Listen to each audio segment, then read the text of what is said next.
You're listening to Maximum Medicine Radio with host Doc Martin. Stay tuned in or call in. You won't want to miss what's happening next. How do you step into your maximum potential? How do you connect your spiritual drive with your physical path? Stick around as Doc Martin takes listeners on a journey through the seen and unseen, the accepted and the unbelievable. Get ready to meet the maximum you the world needs on Maximum Medicine Radio with Doc Martin now. Hey, everybody, I want to welcome you. This is a really super duper special edition of Maximum Medicine Radio. You know, there's one of these things that I love about being able to take this journey with Dr. Sharon Martin. There's more than one, but the one thing I really do love is to look at what it is she's creating, how it's coming out in her upcoming book, and then what the new messages are for the new reality we're living in. Today, you're going to hear about something she's created. She's going to walk you through it. She's going to show you through it. But more than that, she's going to talk about how all of this gets integrated in our everyday lives. Today's episode is Right Thinking, Best Light in a Dark Universe. Now, if you don't know who Doc Martin is, I'm going to tell you. You know, she is a doctor. Every day she goes into her medical profession and she really looks at, works with, and treats clients. She's also a shaman.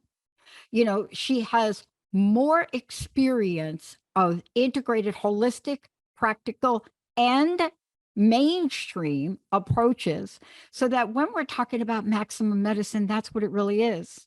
It is that thing that your mom and your grandmom told you when they sat down and they made that chicken, or better yet, turkey soup for you. There was a reason they put garlic in it. But today's show, what about the mind? What about what goes on in between our ears? What about? Doc Martin, right? Right.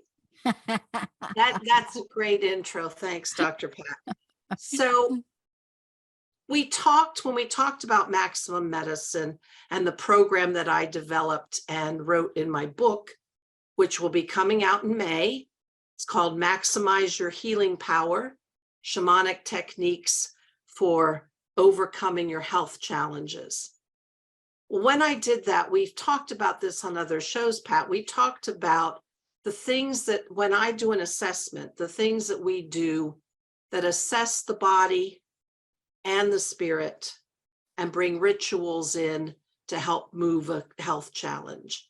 Yeah. And we talked about that beautiful symbol of Andean Chicana, which is a stair-step symbol that to me represented the patient's, the person, the human's journey.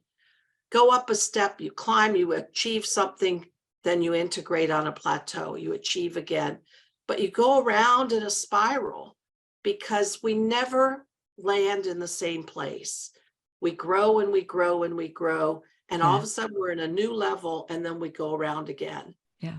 So that whole process and the way I assess people was to look at where they sat on many medicine wheels, two of which I developed. And Stephanie, I should be less rude than I am right now. Stephanie, we have to introduce Stephanie, our very special guest today, right? Right. And she decided that she was brave enough to do a demo with us and share her health challenges, which we'll get to after I do a little intro here. So Stephanie, I'm so glad you're here. Thank you for coming. Yeah. So these wheels of assessment, you're so welcome. These wheels of assessment took in some shamanic techniques. So took in looking at where you are in the traditional medicine wheel directions. Are you at the south, which is when you become aware of a problem? Are you at the west, where you have the courage to face it? Are you at the north, where you take in help from the ancestors or your higher guides? Or are you at the east where you all of a sudden see it through a different lens and that helps you solve it? So that's the wheel of directions. Then I also kind of look at people and I sort of feel into the energies of their health challenge and the wheel of the elements. So are you inflamed and fiery? Are you too hot? Are you burning too hot? Are you too liquid, too slushy like water? Maybe you don't have enough substance. Maybe you actually carry fluid in your ankles. Maybe you have heart failure. Maybe you have blisters. So too much water. Often there's too much, but sometimes a person is very dry in their energy. Or you could be too much air. I have plenty of patients who are in their thinking mind, often tripping around in all of the reasons, well, could I have this, or could I have that, or could I have this? And they haven't really focused in on their self. They're too much in air. And then my favorite, which I love the most, is earth. Are you grounded? Are you centered? But maybe you're in concrete. Maybe you're stuck in the swamp. Maybe your feet can't move because you're in the murky peat moss. Maybe you're in the bog. So that would be too much. If you have really bad arthritis or a condition of the spine called ankylosing spondylitis, you could be very stiff in your spine, almost like concrete. So maybe you have too much earth. So that's a quick way I look. And again, that's a body-centered way. Then there is an emotional approach where I think about, where are you in terms of how you're seeing your problem?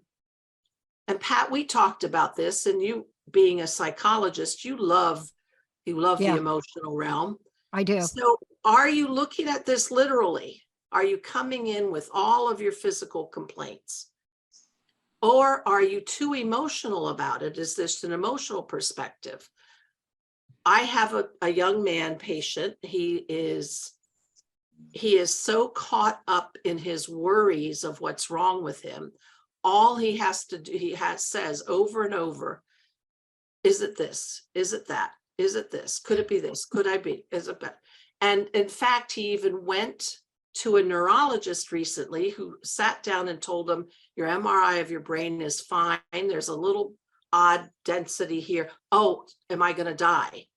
Well, you're a little bit too caught in the emotional realm if you're at that perspective. Yeah. And what you're talking about, Sharon, if I could just interject, is, of course, please. We are coming out of a time where you'd be really hard pressed to find people that are not suppressing emotions right now. There is so much we've all gone through, not just in this country, but in the world. And yet there's been no real way for people to adjust to a new way of being. And so what you're talking about, when you integrate that and you look at some of the statistics, what you have is a dynamic way to tap in to all of the energetic fields, whether it's the body or the mind or the emotions. And that's the beauty of maximum medicine, isn't it? I love putting it all together. And so I don't know if people know this about me, but I have a graduate degree in physiology. So I love how everything works together. I like biochemistry processes. Sounds crazy. I like, how do the drugs go and what part of the body do they go? And how does the lung connect to the heart? And so I love having a story about, in fact, when I was studying for medical school and for graduate school, I would make movies in my head for all the parts I was learning and put it in, like I was adding it to a big cork board and put it in order to tell the story. That was how I remembered it. It sounds a little crazy, but so back to the wheel of the perspectives, you need a spiritual perspective as well. You need to be able, Remember Pat, might not say his name right, Viktor Frankl, who was a Oh, yeah. psychiatrist Oh, in my favorite. Auschwitz. My favorite. It And was one of the first books I was ever given back Mhm. in the 80s, before I even understood the power of it and why the person gave it to me. It was transformative for me. Here he is in Auschwitz, starving, in fear, cold, literally starving, watching people die all around him, being treated like dirt. And he finds meaning in a weed growing up through the cracks of the concrete, of the cement. He was able to find meaning, and that ability to find meaning, I'm going to digress a second. For me, in order to find meaning, I have to believe in a soul. I have to believe in a soul's journey. I have to believe in a life purpose. I do, luckily, because this makes a lot of sense to me, is that you have the spiritual perspective where you figure out that, I keep complaining about this back pain. I'm burdened. I'm weighed down. And then you talk to the person more and you find out they take on every single chore of the household, even when they're exhausted. They do it all. And you ask why, and they say, because it's my job. And then you start to figure out they've taken on a path that is really not in their higher power. And it's translating from this emotional duty into their physical being. So having a spiritual perspective is wonderful, to be able to see, what's my meaning? What's my purpose? Do I have to live in this box that I call my diagnosis? I have many patients, too many, darn it, who define themselves by the list of their diagnoses. And then the second thing they define themselves is how many medicines they're allergic to. That puts you in a really constricted way of life, when all you are in your mind's eye are these diagnoses and these things that are wrong with you. That is very limiting. So we also talk about that in my book. So once you look at things from the wheels, then when you put it together, that gives you a really powerful assessment. And I have then shown in my book how you can look at yourself, use these perspectives, and then give you rituals and techniques. The biggest technique that I think that I believe in and that has worked for me in my life is to have some bigger guns. I call them the big guns, the big cheese. Have the higher beings, the higher energies of the universe. If you don't believe in beings, if you don't believe in God, think about nature forces of the galaxy, to be able to call on those elements of the unseen world as your helpers. To me, that's the biggest. That transformed my life when I was able to see, first, that I wasn't alone, and secondly, that there were forces in the universe. You can call them angels, you can call them ascended masters, you can call them fairies, you can call them wind spirits. Whatever you want to call them, these are forces outside of us that we can tap into and use. And that's what the ancient indigenous medicine men and women did.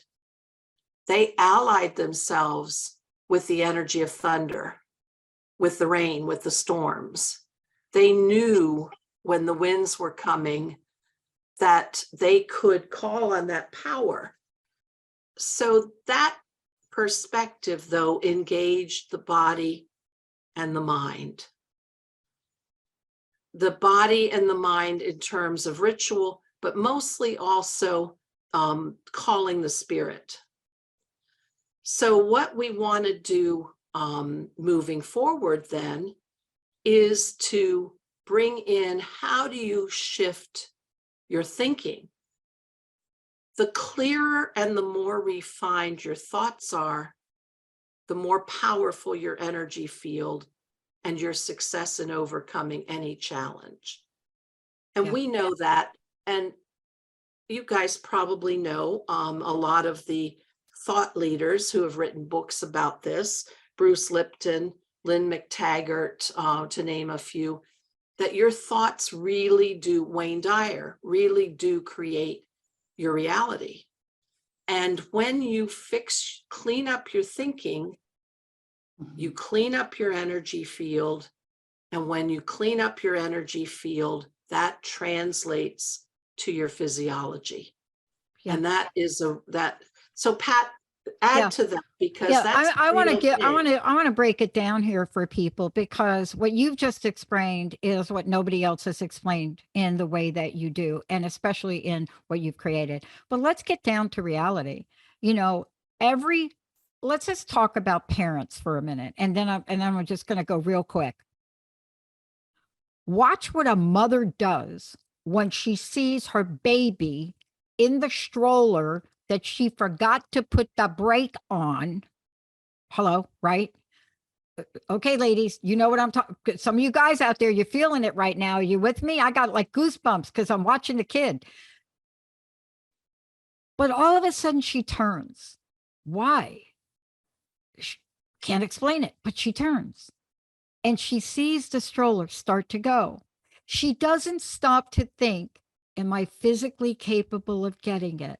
Oh, let me think. Is my emotions, how am I feeling? Should I feel like I should? No.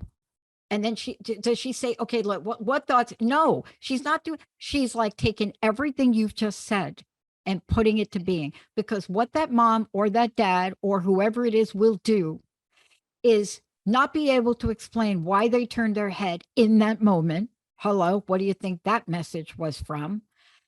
Immediately went into action after that stroller, didn't care whether she had the heels on or no heels on or what.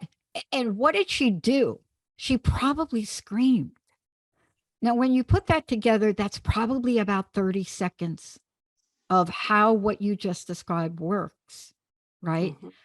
The other part of this that I just want to say, if that was not going to be the right solution, that same mom or dad or guardian, whoever it is, would have come up with another one. But what happens if you could literally manage all those faculties? What happens if you could have that instantaneous connection, because you know the agony that some part of your body's going in?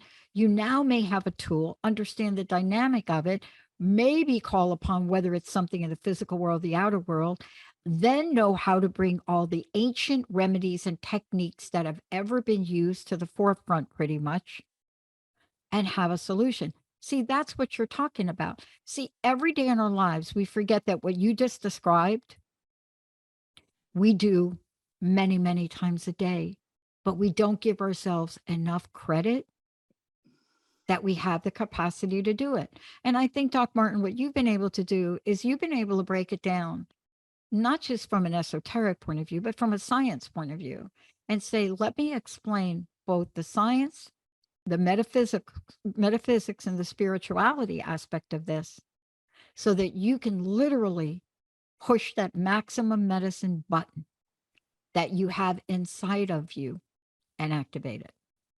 I'm not saying we got to do a little cleanup first.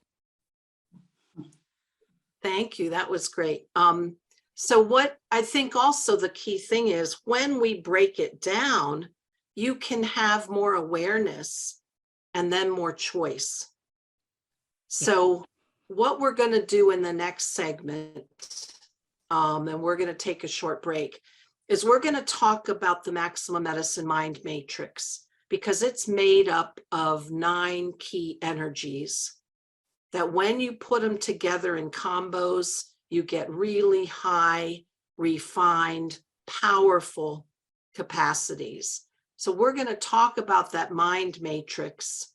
And then we're going to have Stephanie tell us one or 2 or however many she wants, her challenges. And we're going to apply that and see how we can help her through it. So why don't we take a short break, come back, and dive into the Maximum Medicine Mind Matrix. So we'll take a break and be right back.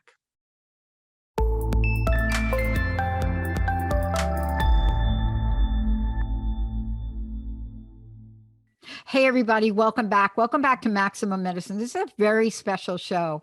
You know, I believe it is one of the first times where Dr. Sharon Martin has taken us through this incredible Maximum Medicine Mind Matrix.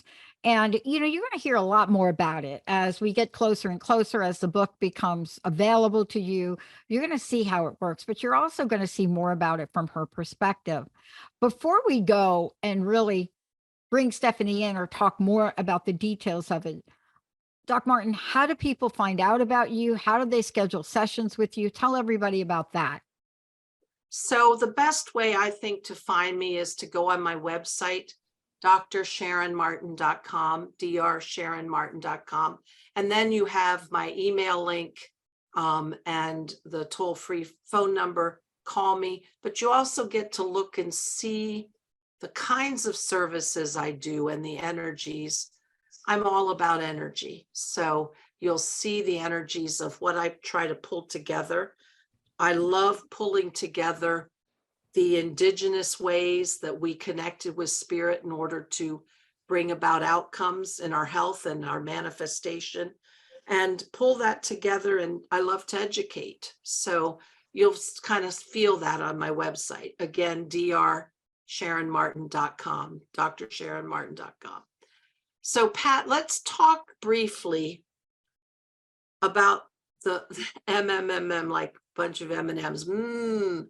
Maximum Medicine Mind Matrix. That sounds like Keanu Reeves, and we need to, you know, not take the red pill or take the blue pill. I forget. I don't know. I think just do another Matrix 5. That's what I'm hoping they do, or something. Okay, good. So what I did, and these energies came to me as I was writing the book. You can have all the spiritual connection in the world, and you can be aware of the problems in your body, but if you don't get your thinking right, then you can't move forward, because your thinking really does have the outcome on your physiology. Literally your emotions create neural pathways and activate your physiology.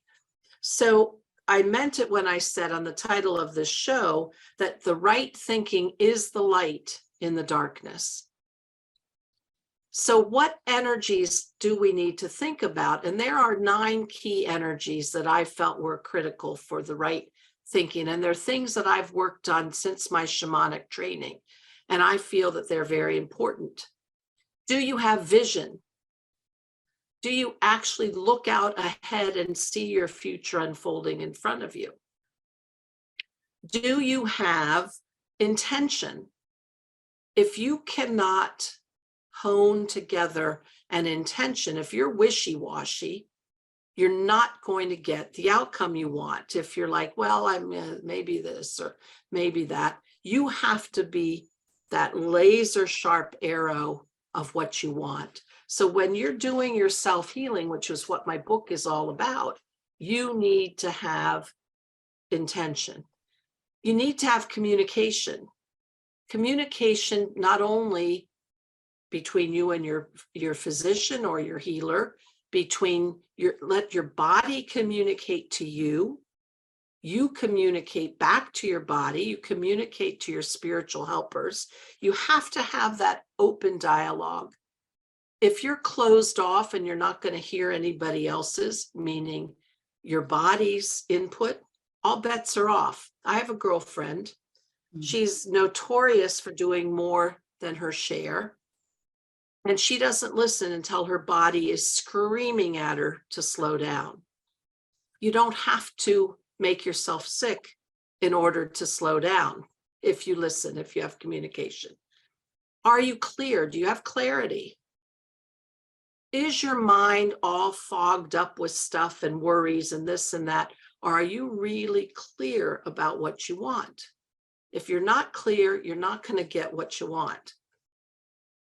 Are you thinking in a way of expansion? So if you see yourself as stuck in the cage of your diagnoses, your illnesses, your medication allergies, you are not thinking big enough. You can't break out of the pit you're in or the shell you're stuck in unless you think in an expanded way. So expansion is a big deal. Are you striving for excellence? I don't mean to be crude here, but you can't be half-assed about shifting your health challenge. You may stumble because you don't know what to do, and you may have a little bit of fear about doing something, but you can't be sort of half-baked about going forward. You can't say, oh, well, today I'll do it, but tomorrow I won't. If you're going to make change, you have to have the excellence and strive for being the best. Do you have wisdom? How do you get wisdom? Well, you talk in meditation or quiet time, you talk with your helpers, and you get the ideas percolating, or sit with I think I'm going to go join this particular exercise. Well, you've been sedentary, you've been a couch potato, but now you're going to go out and all of a sudden start training for a half marathon. That's not very wise. So when you sit and you have dialogue, you're able to come to a wise decision. Do you have power? And to me, power is also life force. If you feel drained, helpless, a victim of your circumstances, of the situation, you don't have power, and you can't direct your soul forward if you don't have power. And to me, that is real, dedicated connection, energetic connection in all your parts, filled with life force, being in charge. Power is in charge. And then, are you really ready for transformation? I have one patient, I have others actually, who say they want to change, but they don't really want to change because they kind of like what they get when they are ill, or they can't do something, or their back hurts too much, so someone else does the work. They don't really want to change. So you need to be able to go for transformation. This mind matrix is even more exciting because it gives you these energies of behavior, and which generate the field, the emotional field, the thought form for outcomes.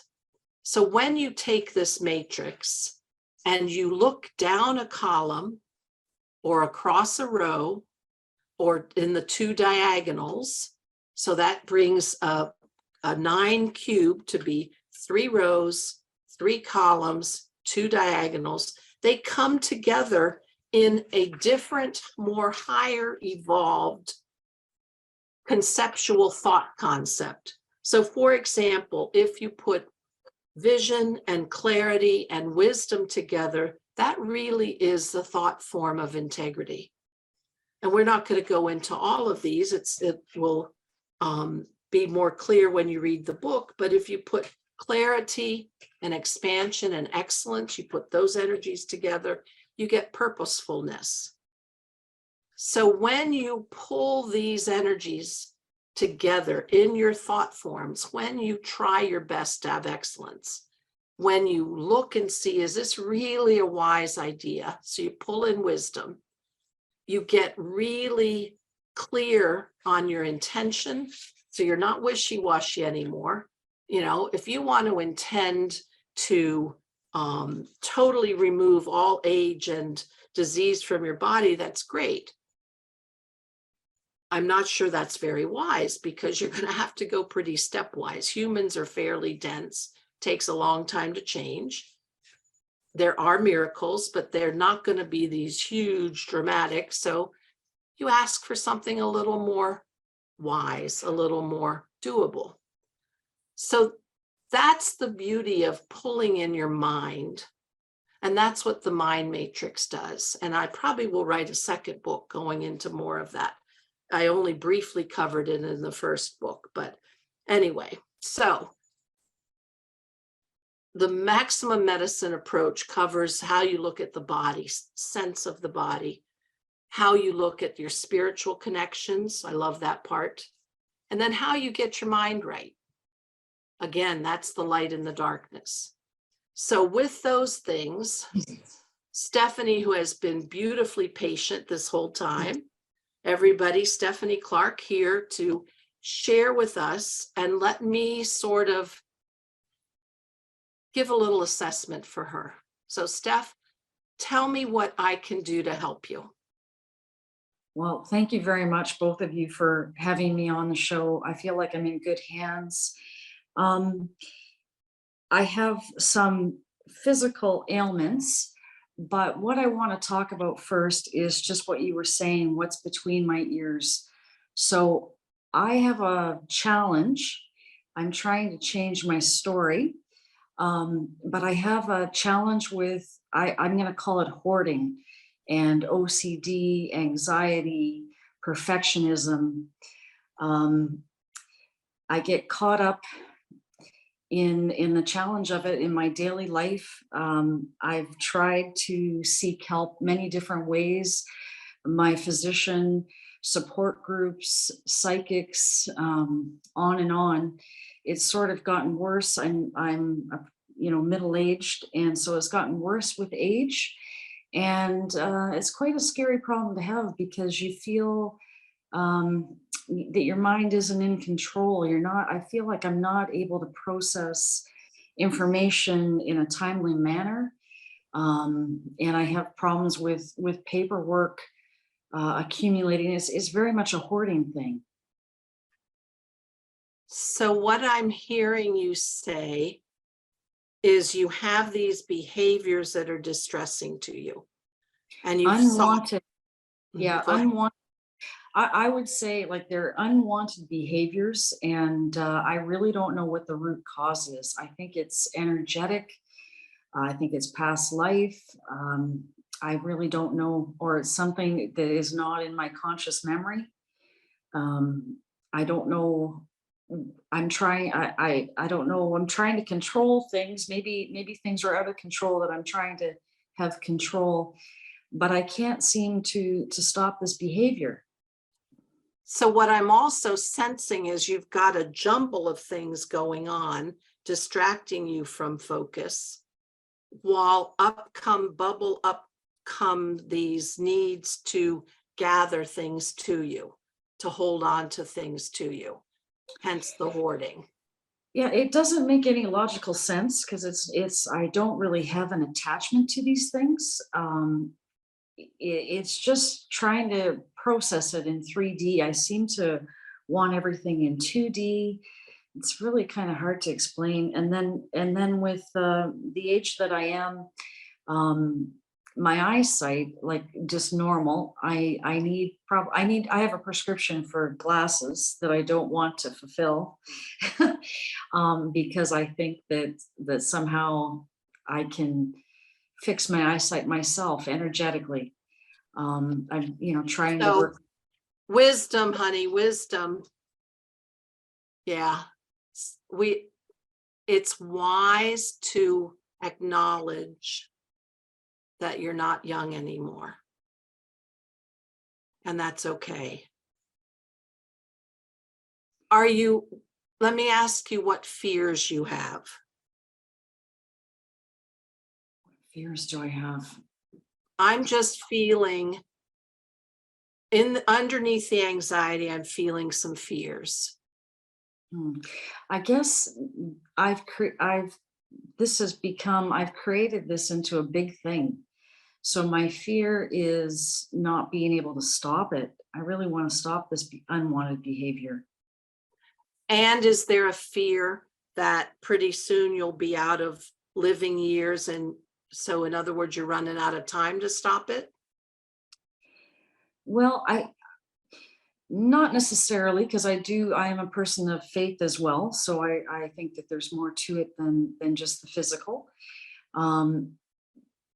But I'm sorry, what did you just ask me? Well, I just had the sense that maybe getting older was a statement to yourself that you still had not fixed this, and here you are older? Mm. No, I'm not scared. I'm not scared of getting old or fearful of getting older. But I'm just fearful of not being able to make this change with this pattern. I don't watch the hoarding shows on television, but it's very much like that. Like, technically, I guess in time I could be buried under all this stuff. I mean, it's a distressing way to live, and it affects So every other aspect of my life. It affects my marriage, my friends, my social life, my work. It affects everything. mhm. So in this jumble, how do you do in quiet time or meditation or mindfulness? Those are my favorite times. I don't do meditation, but I do prayer before bed. Um, yeah, I just, with that stillness of mind, I still am not able to understand why I do this behavior. Like, I'm trying to do thought and energy work. Um, I'd like to shift this a little bit for a minute, because this is what is coming to me. okay. Rather than looking at, I want this fixed, this is all coming out of I feel the things that are not working, that are wrong. I want to get to the finish line. I want this fixed. It's a it's a reminder, and that energy, that thought is a reminder that you're not where you want to be. I would like to challenge you to try to not think about, I need this done. I need to get here. I need to be over here. And go back to the mindfulness, forgetting about, okay, but now I'm in the mindfulness. How does that make me stop doing this? I want to leave that part out for now. And what I see, what I'm feeling, and I'll use for my example, my most favorite connector these days are the dragons. And they are sort of like a power animal on steroids. And I have asked them in times, I have anxiety, I have worries. I take worries about my patients home with me, and but I have asked them to step in. I've given them the job. Over time, I have sought out dialogue in a mindfulness state for you to begin a connection to some higher being. You need something outside of your own head. Your own head is jumbled. You've said it yourself. And to find a solution in that jumble, we need to move to a higher energy. So you can choose, is that Master Jesus, Mother Mary, an angel? Is that a nature spirit? Is that a dragon? You choose. But I really want you to start to work a dialogue and a connection. So how did I build my connections? I did it in simple ways, just by saying, for example, when I drive to work, I'm usually in the dark, and right now it's hunting season. I can't stand that.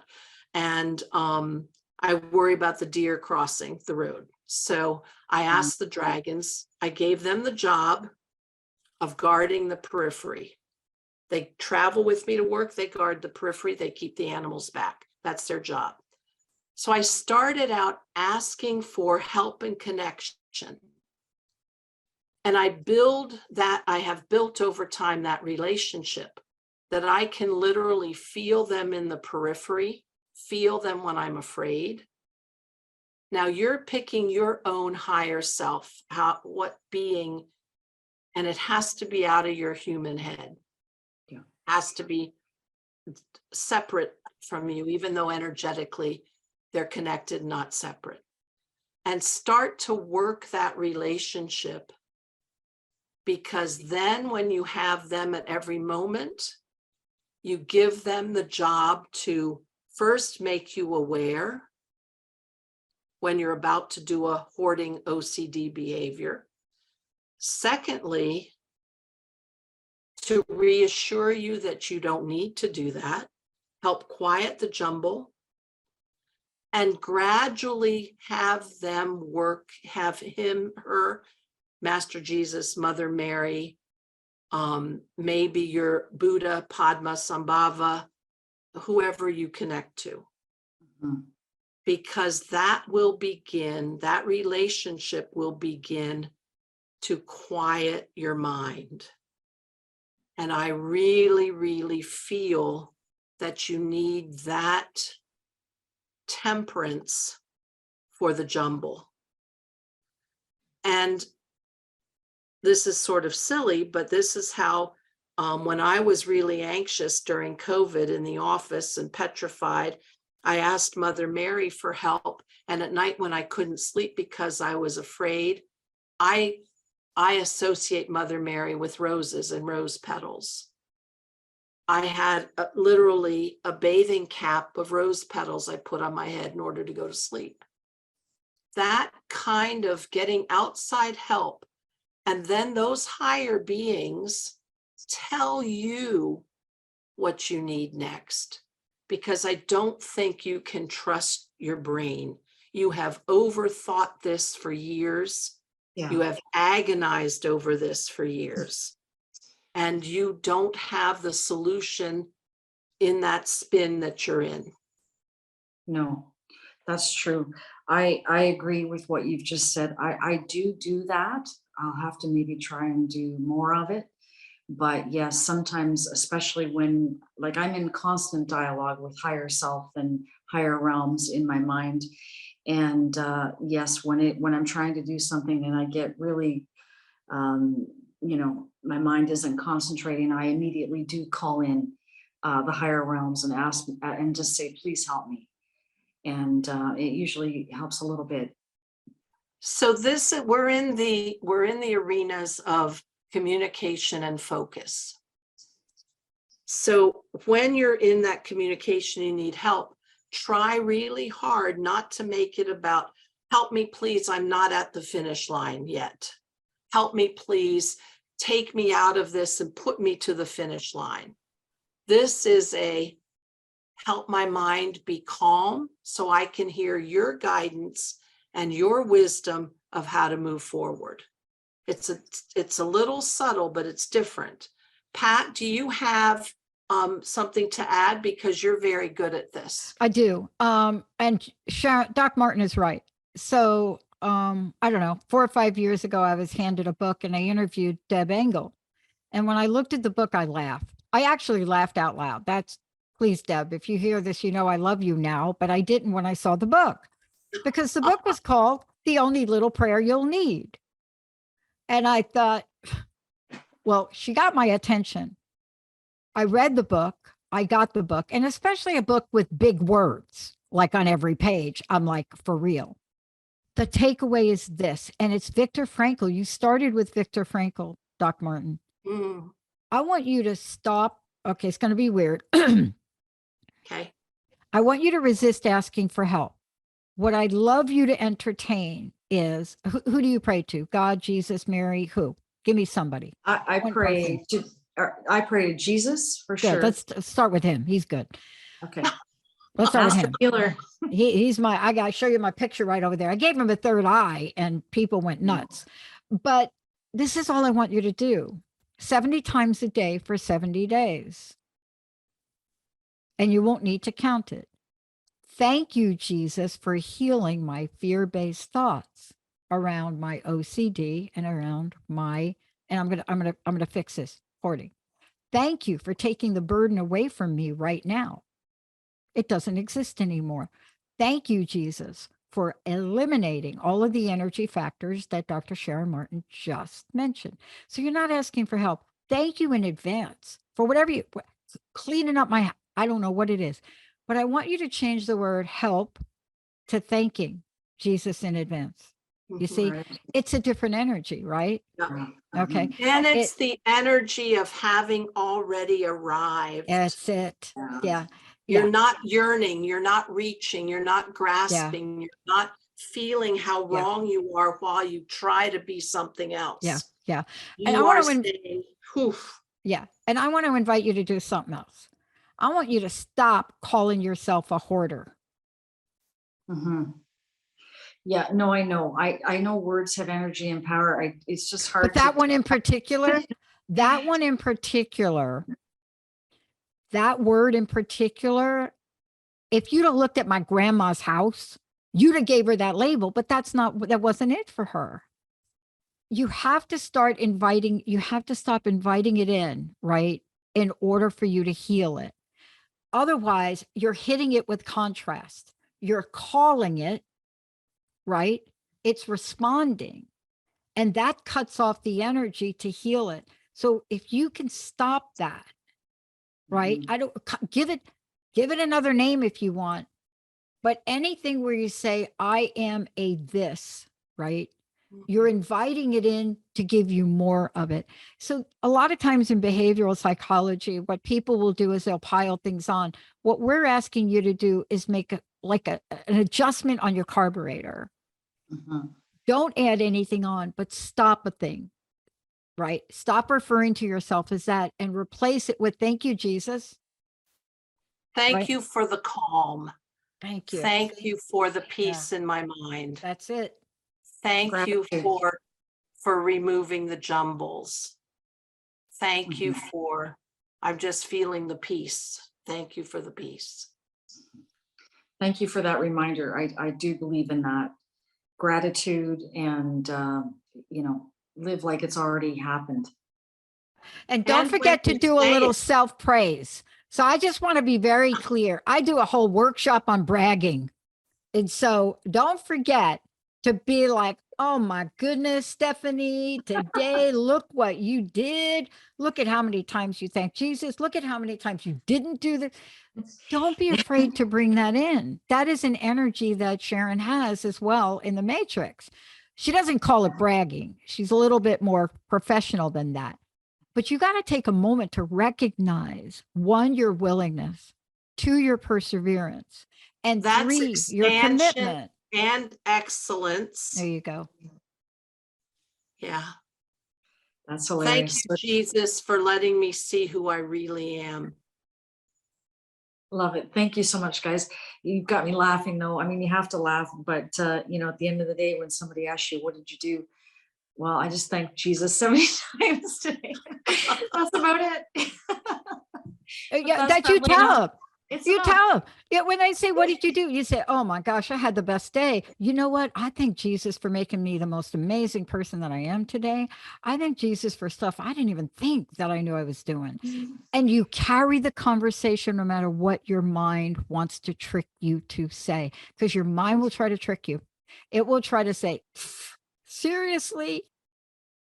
But Doc Martin knows all about, she knows Well, all about that human mind can be such a game player. So that's Yeah. why you bring in the higher beings and you let their wisdom direct you, because face it, when we have a problem within ourselves, we've spun around on the wheel so many times trying to fix it. Mhm, mhm. And It's we greater have than to who we go are. to we have to go to something bigger. And that pulls us into expansion, pulls us into transformation. So we let, and it's also an energy. Pat, you chime in here to tell me, because this is just coming to me and I could be off base, but it's an energy of surrender. So you're not fighting anymore. You're not fighting and, oh, I'm so bad. I shouldn't be bad. I need to go be good. Yeah, it's It's both. surrendering to say, okay, I'm here, Lord. Yeah, I'll let it's you both direct surrender and me. acceleration at one point in time. It's one of the most beautiful energies. You've said it, that you can call forward, because when you bring the energy of gratitude in advance or gratitude period, You don't have to surrender because the energy of it already has done it for you. See? Yep. Yep. And that's what's so powerful about this. Now, I'm using gratitude, but there was so much more in those affirmations. I mean, we use the term gratitude, but there's something very powerful when you say things out loud or when you stop in advance and you say whatever you want to say about the optimism in your life. See, that's what gratitude is, isn't it? It's optimism on steroids, kind of. Appreciate what Yeah, you have. it's surrender because you are now knowing that you have landed in that expanded energy. You know that you're already, it's knowing that the future is already here. Yeah. So surrendering to your built-in control, I think. The control of spirit or source. So it's surrendering to your self-doubt. It's surrendering to your conversation with yourself, you're not enough. It's surrendering to yourself that you'll never be able to change this. It's surrendering to yourself that somehow age or something has something to do with it. It's surrendering to yourself that you wonder how you got here. And honestly, Jesus doesn't care. It's surrendering all of those things that you think are obstacles for you to self-heal. So if you compile the entire list of them, it's pretty much surrendering your ego, which wants to tell you that your ego is number one and spirit and Jesus are number two. So here's what we know. If you believe like you believe, you do not have your ego fly in that plane. Your ego may be your co-pilot, but I'm telling you want Jesus's hands on the wheel of that plane. Absolutely. Oh, I love this. Stephanie, you were so brave to come forward and let us sit here and pick things apart, and you took them so graciously, and we hope that this has been helpful. Thank you so much. May of 2023, I hope you buy my book, Maximize Your Healing Power. But we have talked about the Maximum Medicine Mind Matrix. Stephanie was courageous enough to be a demo and show us what's going on. And we're going to do more about the maximum medicine approach in the next few months. Dr. Pat, thank you. Stephanie, thank you. Jacob, thank you for running the show. And it's been wonderful being with you guys. This is Doc Martin. We'll be back next month with a Maximum Medicine show. You've been listening to Maximum Medicine Radio with Doc Martin. Tune in next time while the doc talks health, spirituality, and the impact your beliefs have on every part of who you are, body and soul. Doc Martin unpacks the challenges we face as human beings and teaches callers to open the door between the scientific and the mystical. To learn more about Doc Martin and Maximum Medicine, visit www.sharonmartinmd.com.